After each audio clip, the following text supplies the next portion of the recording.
Juggling with Bits and Bytes. In this talk, I'm going to talk about Flink's active memory management, how it serializes data into its own memory segments, and how it operates on these on this binary data. So nowadays, a lot of these open source big data projects or pieces of infrastructure are implemented in languages which are based on the JVM. This includes a lot of the Hadoop ecosystem, Hadoop, Drill, Spark, HivePick, and Flink as well. And the common challenge that all of these frameworks kind of like have to address is how do they operate on data in memory, right? So since Spark, we all know that you should keep your data in memory and process it in memory and don't spill it to disk, as Hadoop is, for instance, doing that.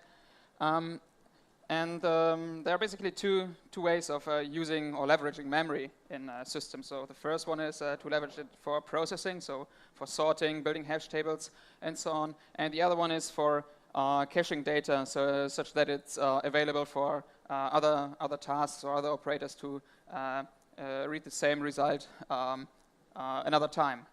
And how the system actually implement the memory management has quite a few impacts on how the system overall behaves. And this includes the reliability, so am I suffering from frequent out-of-memory errors or not? Also, like how efficient does it use the resources that are available, the performance, also the performance predictability. How often do I see garbage collection spikes that just interrupt the processing if I'm operating on huge JVMs with several gigabytes? A JVM or a garbage collection can take up to easily 30 seconds and more. And it also affects how easily the system can be configured, right? If I have to tune a lot of knobs to get it to work reliably, this is really painful. And then I use another data set and have to start over again. The straightforward approach of using memory in Java or on JVM languages is to just basically collect all data as objects and put them as objects on the heap. So for example, if you want to sort a lot of data, you just create a huge array list, put all data in there, call list sort. Java will sort it for you, and the job is done. But this approach has also quite a few drawbacks. So first of all, how do I predict how much data can I put into memory, right? So when is my JVM full? When should I stop putting data on disk so that I don't die of an out-of-memory error? There is also the garbage collection overhead that I mentioned, so you can easily spend 50% or more just on garbage collection. And also, objects have quite a bit of space overhead, so there are a few pointers associated with each Java object, and if you have nested data, these pointers and all these additional meta information can make up actually quite some space. Flink is not doing that. Flink is doing something different. Flink has been built on database technology, so when we started this project, like 7 years ago. It basically originated from a database group from here to Berlin, and we basically sat together and said, okay, let's build it the right way, such as a database system would do it, right? We have our page pool or a pool of memory pages, and then we hand out these memory pages to very robust, well-known, and well-understood operators such as hybrid hash-line, which is implemented in basically any database system out there. And yeah, that's basically how we approached that. And this basically also means that we basically allocate a lot of, or we allocate these memory pages up front when the task manager starts. Then we have, when we process custom objects, we just put them, send them through a serializer. The serializer fetches an empty memory segment, writes the information into the memory segment, and once we run out of memory segments, we can easily spill these memory segments to disk, and if we need them back, we just read them back into memory. So this is the very high-level overview of how this works. I'm going to go into more detail in this talk. But what are the benefits of this approach? So first of all, you pretty much know when you're out of memory pages, right? So you know how much memory is available. And once you've taken your last memory segment, you know there's no more memory left for me to use. OK, let's start putting some data to disk. And this also means you only have to configure how much memory you have to, the Java process can use. So you basically configure the size of your managed memory. This memory is fetched up front. And then you basically reuse this memory in all of your operations. But besides this parameter of how much memory to allocate up front, there's no tuning required to make this run reliably. So once the algorithm sees I don't have any more pages left, it can go to this. So you don't need to like fine-tune how to separate the memory regions to make sure that your Java process doesn't fail. Using these memory segments or using this active memory abstraction also allows you to run a lot of these efficient algorithms that can go to disk, as I said before. It, of course, also reduces the garbage collection pressure because these memory segments are either whoop, that's a nice update. Thanks for reminding me for this update. OK. Yeah, so these memory segments are either allocated off-heap, so they don't go into the JVM heap, and the garbage collector doesn't even see them, or they are allocated just once and kept basically forever for the whole lifetime of the process, which means they very fast go into the long-lived, in the space of the long-lived objects, and the garbage collector doesn't look so closely at these very, very long-lived objects. And all other objects, so objects that you need for regular processing or which are used in your user functions, these are usually very short-lived objects, and the garbage collector can fetch them more easily than these objects that have been around for some time but not long enough. So these are usually the ones that cause a lot of pain. Of course, operating with serialized data also is more space efficient, as I said before, because the overhead of the storage overhead of the objects. And if you do it right, you can also operate directly on the binary data. So you don't have to deserialize the objects. If you want to do a compare, you don't always have to deserialize the objects, invoke the compare method. But in some cases, you can also do that directly on the binary representation. Yeah, so that's all good. But what does it cost to actually have such an implementation? Well, first of all, it's a lot of effort to implement. It's basically a matter of using the Java util hash map versus implementing your own hash map, which is backed by byte arrays, having a custom serialization stack, and so on. So you can imagine that's quite a difference.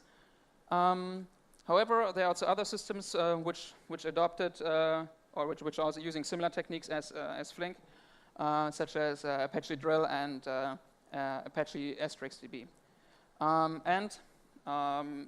Most of you probably also have heard that also Flink Spark is going into this direction.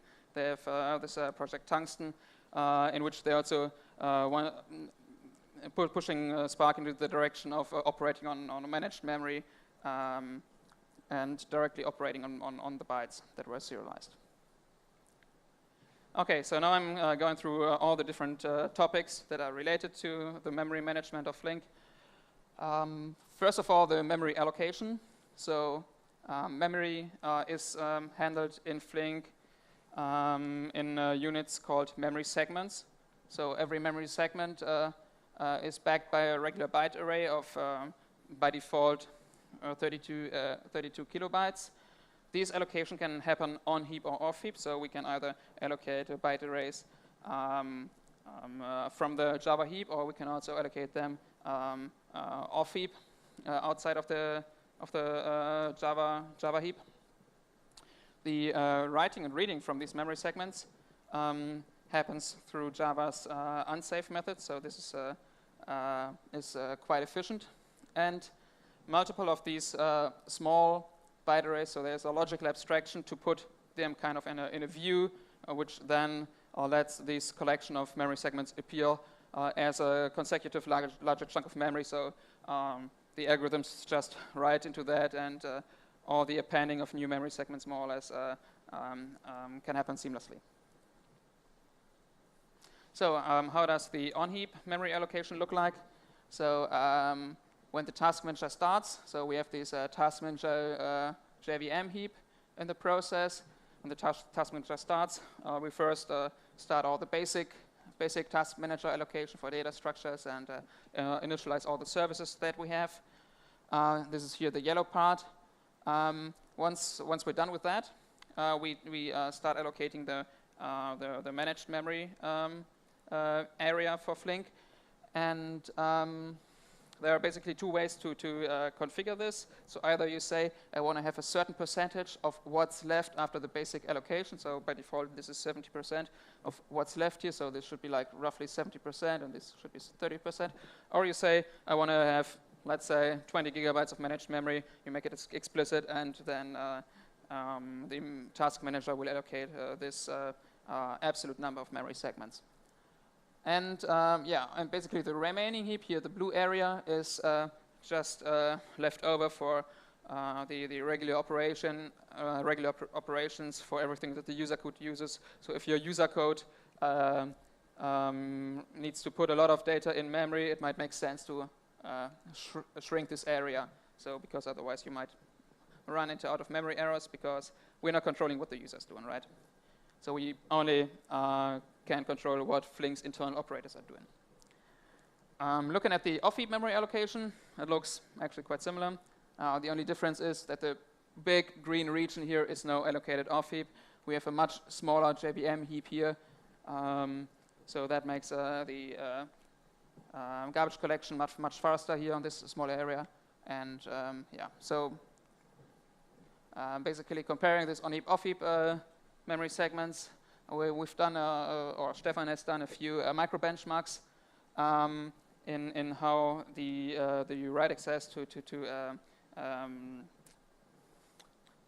on-heap memory segments, off-heap memory segments performed. There were a few differences, but overall, this didn't look too different here. The other thing is that, of course, the garbage collection is much faster. The garbage collection benefits when you use off-heap memory, because the heap that the garbage collector has to search for all objects becomes much smaller, and it also helps you with the startup time, because allocating a huge an JVM with a huge heap just takes some time. Okay, so now we have our memory pages allocated. And we want to use them to process our memory. How are we doing this? We basically have to put the objects into these memory segments, which means we have to serialize them, and if we want to have them back, we have to deserialize the data. There are quite a few alternatives out there for serializing data in Java. Among them are Cryo, which uses like a dynamic scheme, and also more approaches which require the user to specify a schema, such as Avro, Thrift, and protocol buffers. All of these are good, but we're using, of course, our own source. So we have our own serialization stack, and there are a few reasons for that. First of all, operating on these serialized data requires knowledge about how the data is serialized. So you need to know the layout. Where do you put which byte in memory? Actually, having control over how the data is serialized allows you also to play a few nice tricks to improve the efficiency of your operations.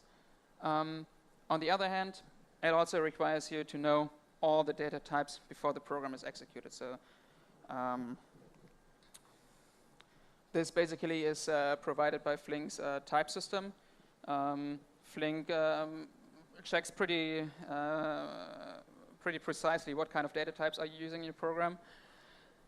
For Java, we use a reflection-based type analyzer, so we basically just identify what are the return types of the functions that you are using, and try to dig into these data types to identify how can we serialize that, can we somehow make that work a little bit more efficient. For Scala, it's a combination of using the Scala information, the information of the Scala compiler, and code generation that we inject into the compiler using Scala macros. Putting all that together, Flink has a quite rich type system.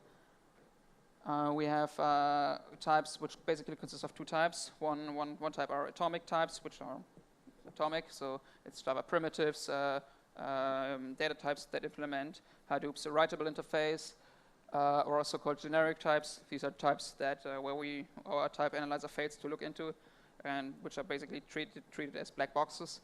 And there are also a few composite types, like tuples, poachers, and case classes in the case of Scala.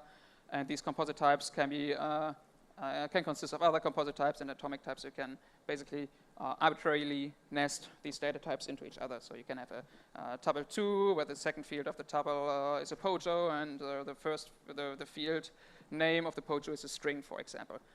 So you can basically nest all of that together, and the type analyzer, Flink's type analyzer, will try to identify all of these data types. And very nice thing, which is quite useful, if you want to put something on top of Flink's dataset API, for example, like the Google Dataflow adapter or cascading on Flink, you can also extend it using custom types and basically inject your own serializers, your own comparators, if you have some special data types that you want to deal with yourself. Okay, how does it look like? For example, serializing this data type into a memory segment. This is a tuple 3, which has an integer, a double, and a person. Person here is a pojo, which consists of an int field ID and a string field name. And if we have this data type, the type extractor has basically looked into this data type, got all the information that it needed, and then it basically come up with a tuple serializer, which has as members an int serializer, a double serializer, and a person, a poacher serializer, and the poacher serializer again has a int serializer and a string serializer. And what happens when you write out these objects into the memory segment, it will first write use the int serializer to serialize the first field, then the double serializer to write the double field, and then we'll use the poacher serializer, which will write one field of meta information for the poacher. This is 1 byte. And then the int serializer again, and then the name serializer. So you see basically here, this is the how we put the data, how we lay out the data in memory. So, and because we control all these serializers ourselves, we exactly know where does, for instance, this int field from the ID start, right? We know exactly that's this starts its offset byte 13, sorry. Okay, so how can Flink now operate on this binary data? We put all the data into memory. How can we now, or how are the algorithms implemented that we can operate on this data directly? Yeah, as I said before, the algorithms that Flink are using are based on database technology. This is all textbook, well-known stuff. For instance, we have an external merge sort. We have a hybrid hash join, sort merge join, and all of these algorithms, of course, require some memory if you wanna process data with them. And this works by basically the system Flink assigns a memory budget to each of these operators. When there's the hash join needs to be executed, it receives a certain memory budget. And this is an automatic decision by the system, so you don't need to fine-tune that. These algorithms will then operate in memory, so using these memory segments that they got, as long as the data fits into memory. So if I have a hash, if I got like 1 gigabyte of memory for my hash table, and my data set, my data that I need to put into this hash table is just 500 megabytes, I'm good. I can do this hash join completely in memory. But if the data is 2 gigabytes or 1 gigabyte and 100 megabyte, I need to go to disk. And all of these algorithms are implemented in a way that they automatically do that and gracefully spill to disk. So, for instance, this hybrid hash join implementation won't spill like 1.1 gigabytes to disk. It will just basically spill to disk what's over the memory budget. So now I'm going through a small example how a sort happens in Flink, how this is implemented. The external sort merge sort, or here we're only talking about the memory part of this algorithm, basically divides its memory into two regions, which is one region down here where the full object is serialized. So we put, when we have these objects here arriving at my sort buffer, it will take an object that arrives and serializes it as a full object into this memory segment. And then there is another region up here, which receives basically two kinds of information. The first is a pointer to the full object in the lower memory region, and the other one is a binary fixed length sorting key. So, for instance, if we have if we're sorting on an integer, this will be the full integer. So in this case, it's not a prefix key, but the full key. But if we're sorting on a string, for example, then this will be like the first 8 bytes of the string will be a fixed length binary prefix key here in the upper region. Yeah, and once more and more objects arrive, for example, when the orange object arrives and it doesn't fit in this memory pool anymore, we just and this memory segment anymore, then there is a memory segment pool available where we just take the next memory segment from, and we continue writing. Okay, so once we have the buffer completely filled up, either because we run out of objects to put into the memory segment, or we have no memory segments left, we start with the actual sorting, and this sort here is just a classic comparison-based sort algorithm. So we need to basically compare two objects in our heap, and we do that by starting with a compare on the binary prefix keys. And if we can make a decision here whether to swap or not these objects, we just swap this fixed length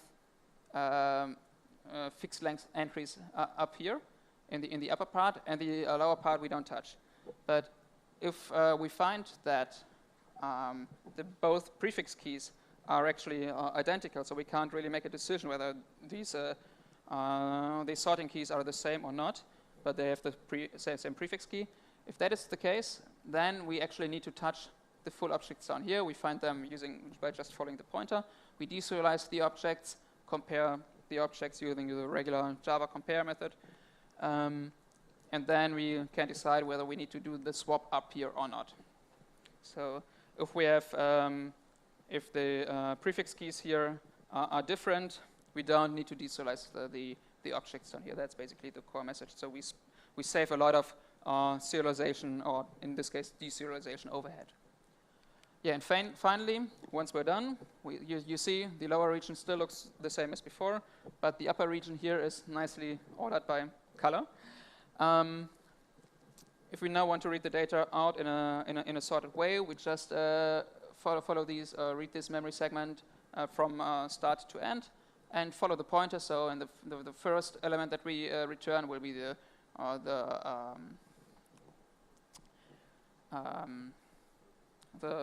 purple one, exactly. So, thanks.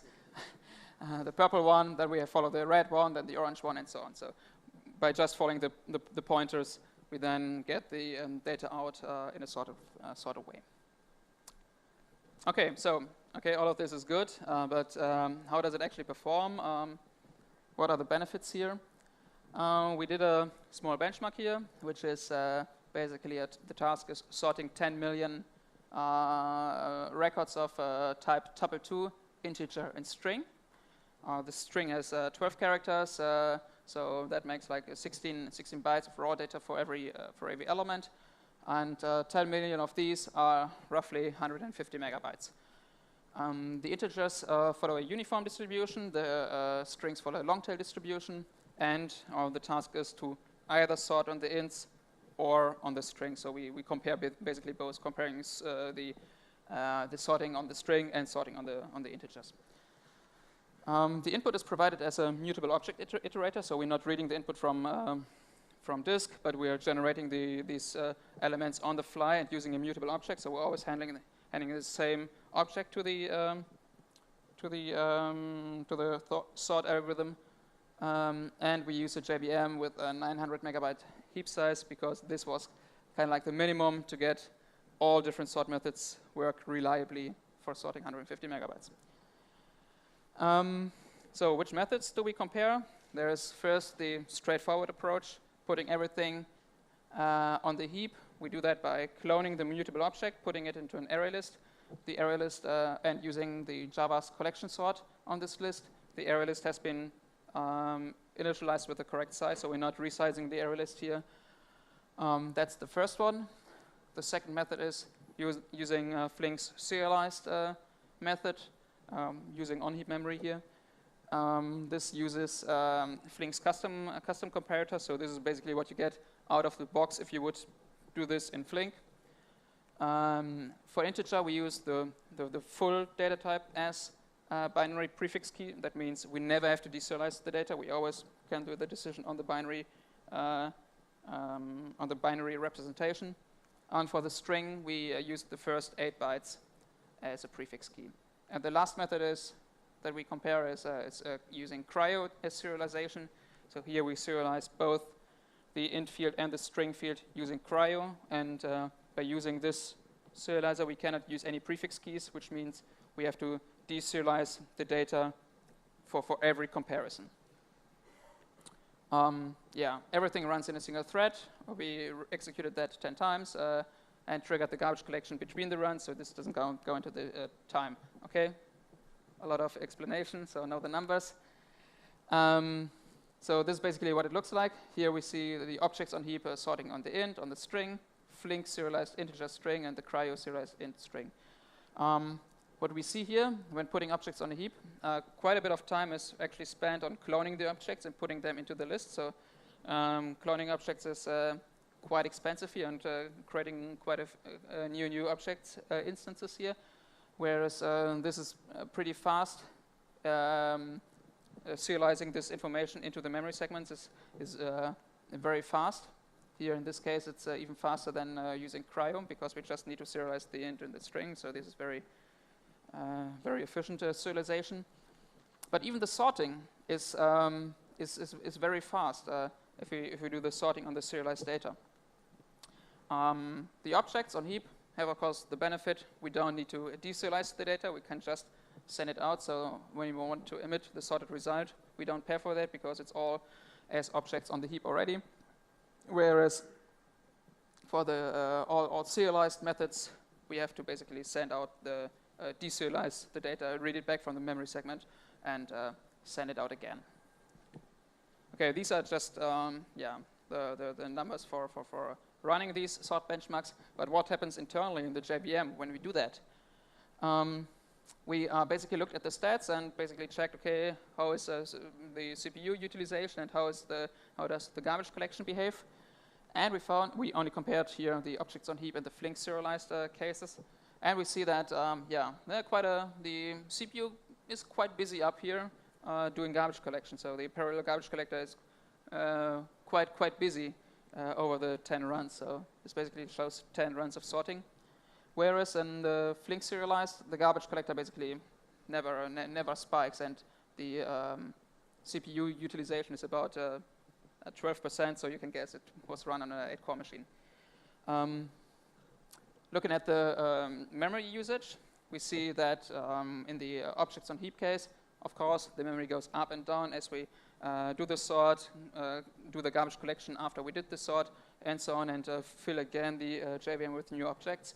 Whereas in the Flink serialized case, the memory allocation remains quite stable because we allocate all the memory segments up front before the actual, and we don't release these memory segments between these runs. Looking at memory usage, doing the sort basically on the objects on heap requires about approximately 700 megabytes of heap space. So you see there's quite some object overhead going on here. For the Flink serialized case, it took 277 megabytes or 315. So the difference here between sorting on integer and sorting on string comes from the fact that the integer was serialized with a 4-byte prefix key, and the string was serialized with an 8-byte prefix key. So this 4-byte difference here makes the difference of these 40 megabytes.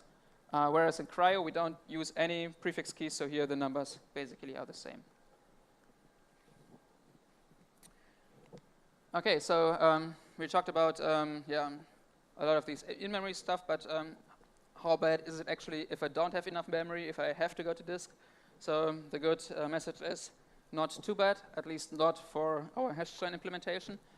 In this case, we had 4 gigabytes of main memory budget for this algorithm. We varied the size of the build site, so how much data we put into this hash table, and kept the probe site constant at 46 gigabytes. So this is again a single thread benchmark. And when we increased the build site size from 1 gigabyte to 12 gigabytes, so 12 gigabytes, like 3 times the size of the memory budget that the operator had available, we see that the first 3 or up to 3 gigabytes, the performance basically is completely or almost the same. A little bit differences, of course, there because you need to do a little bit more, have a little bit more effort on building the hash table, but this is really not too bad here. And after 4 gigabytes, we see that the performance really gracefully decreases. So this is not a huge spike, making the execution time like twice as high or 4 times as high. It's really like really going gracefully, and this is actually by the virtue of this hybrid hash join algorithm, which is again very textbook. Okay, so much for numbers and performance. What's next? Knowing about the memory layout actually lets you do, or would enable, or could enable us to look for more, to actually influence the layout in a way that makes certain processing more efficient. So, for example, putting or organizing the data in a way that we have all fixed length entries in the front and all variable length entries in the end could make like accessing certain all the fixed length entries much easier because we don't need to look where we have to go. We exactly know the offsets where to look. We could look into that, leveraging that a little bit. Or we have this table API, which is kind of like a relational API on top of Flink. So once you have like a relational API, the semantics are very clear what to do. So in contrast to using user-defined functions, so if you have a UDF, unless you're really a code inspection hero, static code analysis guru, you don't know what's going on in there. Whereas if you have like a SQL statement or a relational statement, you know exactly what's going on, and you could leverage that information to generate code which is directly operating on binary data. This is actually something that the Spark guys are currently doing with their Project Tungsten on their data frames abstraction.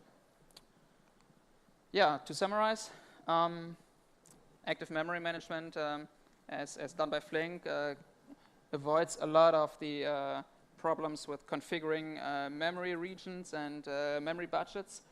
You basically just say how much memory you want to give to the system, and then it will take care that this memory is used, and you don't easily run into out-of-memory errors unless your user code allocates a lot of memory. Flink has a very, very efficient serialization stack. So serializing the data in memory and reading it out, operating on binary data, can make quite some difference, as we've seen in these benchmarks. And they also, if there's not enough memory, the algorithms go gracefully to disk. Okay, there's been quite a few blog posts about these topics. So one is the one which is kind of what gave the outline for this talk. There's another one more specifically about how join performance is in Flink, and also the latest one is Stefan's blog post on off-heap memory management. If you're curious and the differences of how the speed difference looks like accessing out of memory, out of off-heap memory segments, where there's on-heap segments. There are quite a few numbers in there. Thanks.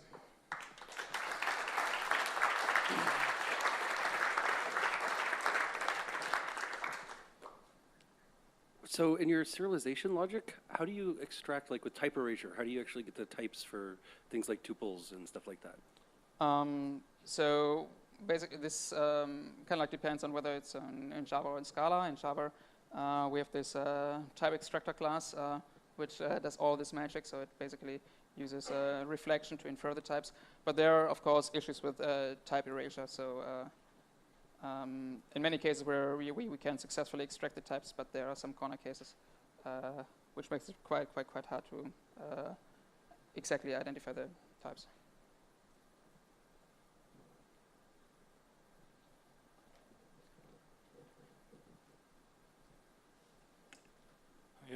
Can you make some recommendation how to use Flink API in order so that Flink uses binary comparison as much as possible? So, for example, in co-group operation, there are 3 ways to write a function. Either you provide a key selector, or you provide a POJO field name, or you provide the number in the tuple. So, does it make a difference at all? Yes, it certainly makes a difference how you use the data types. So. The fastest data type that Flink provides is the tuple data type. So where you basically just lay out, the tuple that basically uses no meta information. It just puts out the fields one by one. This is a very efficient data type. POJOs are also, or what Flink considers to be a POJO, are also very efficient if you don't. Other data types, which Flink treats as generic types, are not very efficient. So these are basically the ones where we use cryo as a fallback serializer. There are also differences in how these data types can be used. So for instance, if you have a generic type, this data type will basically use as a black box. So we can't really look into that. Whereas if you have like a POJO data type, or what Flink considers to be a POJO, you can basically also, this is then not an atomic data type, but it's a composite data type, and you can access each individual field. So your question also included like, is it a good idea to use type extractors, right?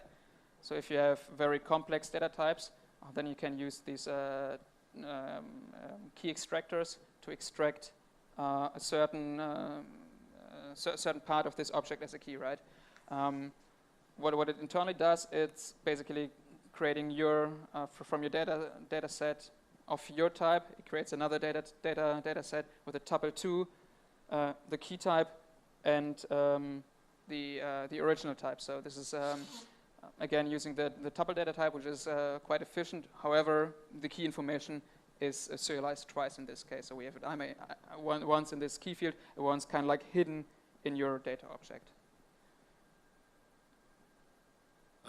Is there any support for compression in the serialization and specifying different compression approaches? Say if you want to do variable byte for some data or generic compression for other data, is that possible? Right now there's no support for compression, so we are basically writing the data as we serialize it into the memory segments to disk, and we are also sending it as such over the network.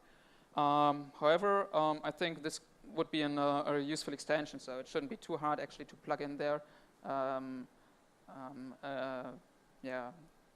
a data compression algorithm, whereas you basically need to find a good one. We basically need to add the correct interfaces for that, but I believe it shouldn't be too hard to actually plug in a compression algorithm at these points.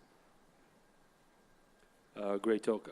I want to ask you what's the latest status regarding Java unsafe methods, and I assume you're using SunMISC unsafe. And what is, let's say, I know a lot of open source projects rely on it, and there's an OpenJDK implementation in C++.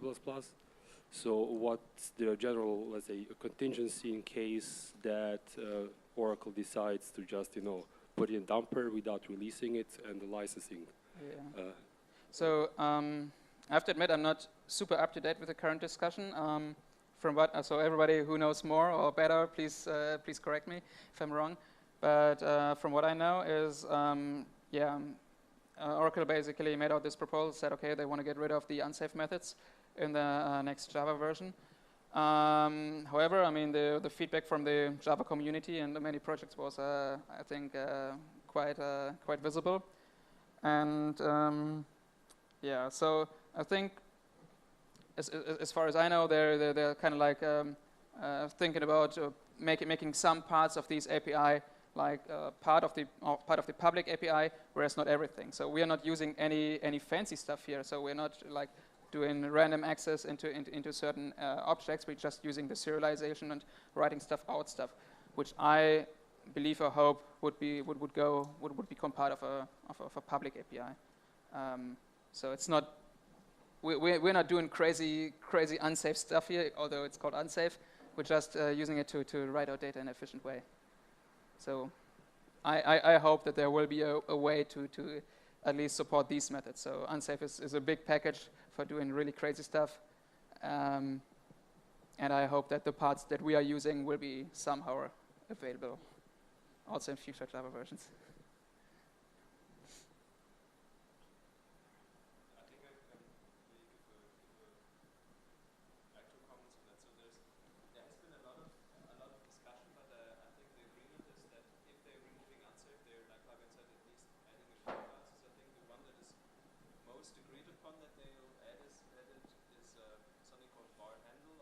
Exactly a class that contains these methods of unsafe that we're currently using.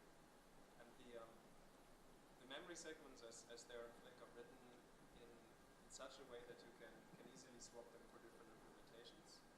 So there's really no way why there couldn't be, let's say, 3 implementations. One that is like completely fallback that will, if you wish, just access individual bytes and shift them together. It's not going to be super fast, but it's always going to work. An unsafe, SunMISC unsafe based version for Java, I don't know, 7, 8, 9 or so. Then a while based version for Java 10 if they decide to really remove unsafe. So there should be no issue with that. In your tests, you had a data set that is maximum reached 700 megabytes, and you set the heap size of 900 megabytes. Yes. And another test that is 4 gigabytes for until 12 gigabytes on one machine. Yes. My question is, if the binary key buffer was bigger than what you set for it, so are you spell it to the hard disk, and what is the impact on performance, or? You're referring to this chart here? Yeah, I'm referring to the buffer, the key, the binary key buffer. You said that the binary key buffer, yes, the slide even before. You talked about the binary key buffer. You said that, yeah, the binary key buffer, the first line.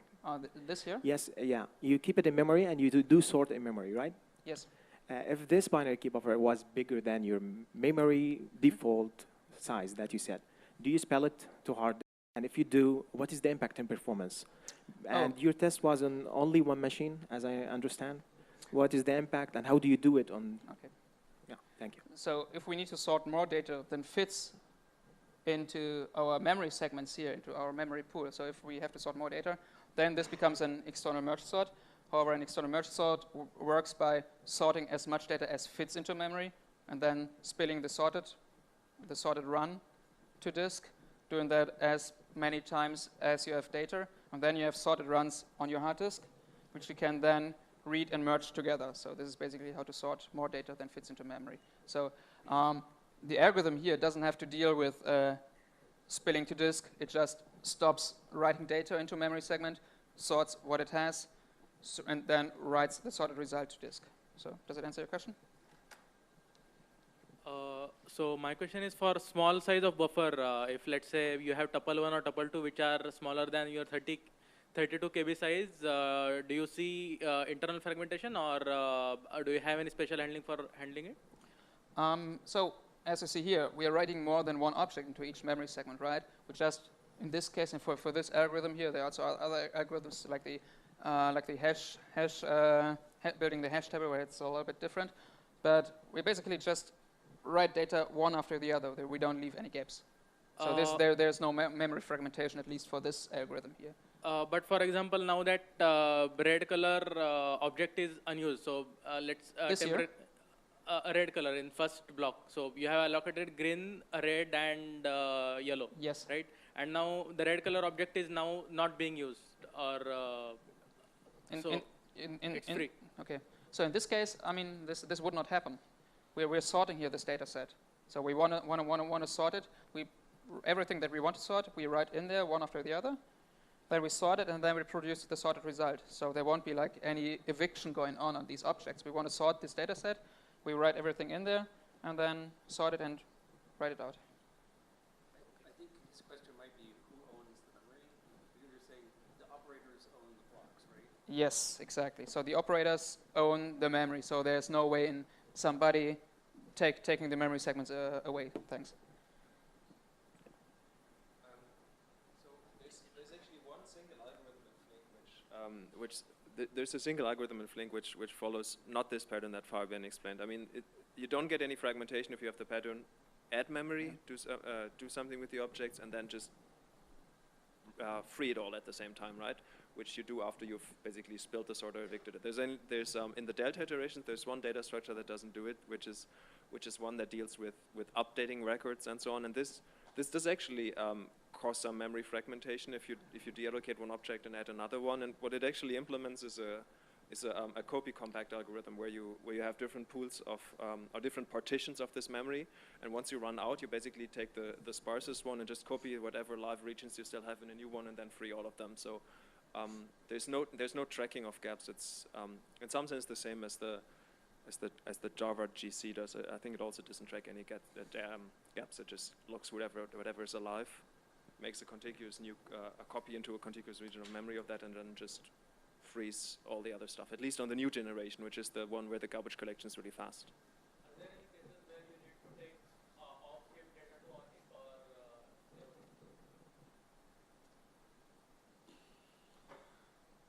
I can't think of any of that. No, I don't think so. Last question.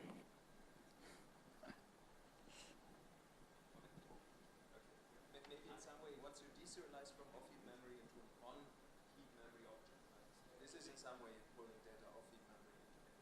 This is an implicit thing in the deserialization. There's no explicit operation pulling off-heap into it. yeah, if like collect or print is called. Okay, that's different altogether. Let's take a shot. Yeah, great talk, Fabian. My question is, could you please clarify on cases when you default to cryo for serialization and how this is happening? Thank you. Okay, so this basically happens whenever something is, so this fallback to the generic type is happening when we don't find a better type for it. So this is, yeah, it's a fallback default. So to avoid that, you can basically use either the provided data types like tuple or so on. But if you have custom objects, you basically can, if you can somehow make sure that these objects follow the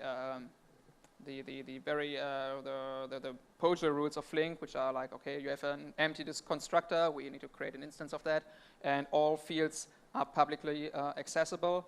So either they're public or you have getters and setters. So if you follow these rules, then this will be treated as a POJO by Flink, fully analyzed, and basically also a composite type where each fields are individually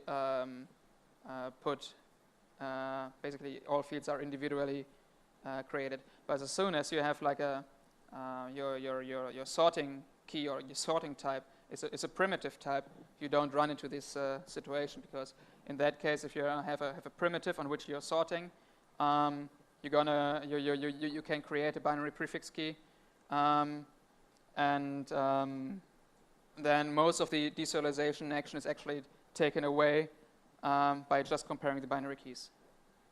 So unless in this case, so this I agree. This chart looks really scary for the cryo thing here. but this is really because we deserialize these objects for every comparison, right? Because the sorting key here is a cryo object. If the sorting key is a string or an integer or long, we'll have a prefix key and do most comparisons on the binary. And in case we actually need to look up the key, we then do the deserialization. So this is really like the absolute worst case that can happen. Thank you. Okay. Thanks.